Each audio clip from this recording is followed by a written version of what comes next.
In a show of democracy, thousands of Tibetans around the world voted in the election of the Tibetan Parliament-In-Exile, TPiE, called the Central Tibetan Administration, CTA. While China has been pushing against the illegal government, the CTA recently won Washington's support. The Tibetan Parliament-In-Exile held the first phase of the two-phased elections on January 3 to elect the next Sikyong president. Beating the cold weather and the ongoing pandemic, thousands of Tibetans voted in large numbers. Tibetans in New Zealand wrap up their preliminary election. A total of 23 Tibetans voted in the election today, including Zarizondu, who travelled all the way from Wellington to Auckland, covering a distance of 643 kilometres to exercise his democratic right.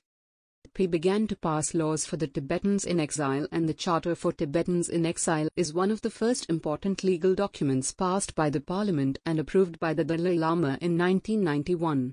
Tibetans in India, Nepal, and Bhutan elect their MPs on the basis of 3 traditional regions of Tibet and the 5 religious traditions. Of the total 80,000 voters, 56,000 live in India, Nepal, and Bhutan, while 24,000 are in other countries, as per the CTA Election Commission. As of October 30, the total number of registered voters stood at 79,697, including 55,683 from India and 24,014 abroad. However, the registration deadline was extended until December 28. Tibetans in Belgium, the Netherlands, France, and Spain also exercised their franchise on January 3.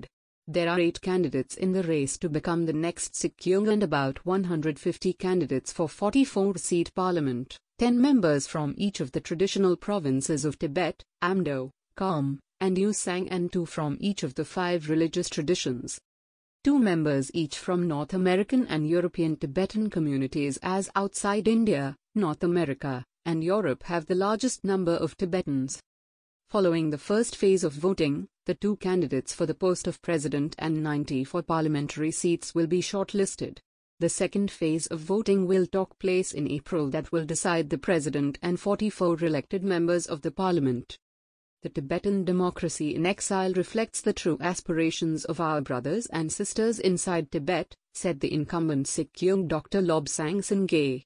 By this, we are sending a clear message to Beijing that Tibet is under occupation, but Tibetans in exile are free. And given a chance, an opportunity, we prefer democracy. Singay will conclude his second term in May and will be replaced by a new leader.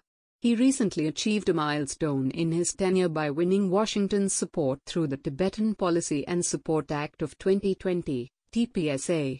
The act calls for building a U.S. consulate in Lhasa, the capital city of Tibet, and makes it U.S. policy that decisions regarding the reincarnation of the Dalai Lama are exclusively within the authority of the current Dalai Lama, Tibetan Buddhist leaders, and the Tibetan people.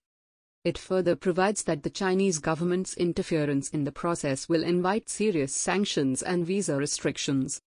Following the Galwan Valley clash between Indian and Chinese troops in June, New Delhi has stepped up its ante and has increasingly aligned itself with the US in a bid to contain the Chinese threat.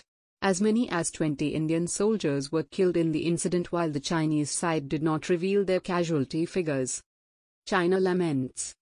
After the failed uprising in 1959 in Tibet, the 14th Dalai Lama was forced to flee to India. A Tibetan government in exile was set up in Dharamshala in Himachal Pradesh. However, in 2003, India recognized Tibet as a part of the territory of the People's Republic of China. Tibetans have been resisting the Chinese occupation for decades. Beijing doesn't recognize the CTA, and the Chinese observers noted that the election won't affect Beijing's policies in Tibet, Chinese state media quoted. Xiao Jie, deputy director at the Institute for Contemporary Tibetan Studies under the China Tibetology Research Center, told the Global Times that the Sikyong is similar to a general manager of the exiled organization who deals with Western governments, asks for money and does some administration work. Citing a Beijing expert, the tabloid said that the election is a competition of power among the new generation of local Tibetans.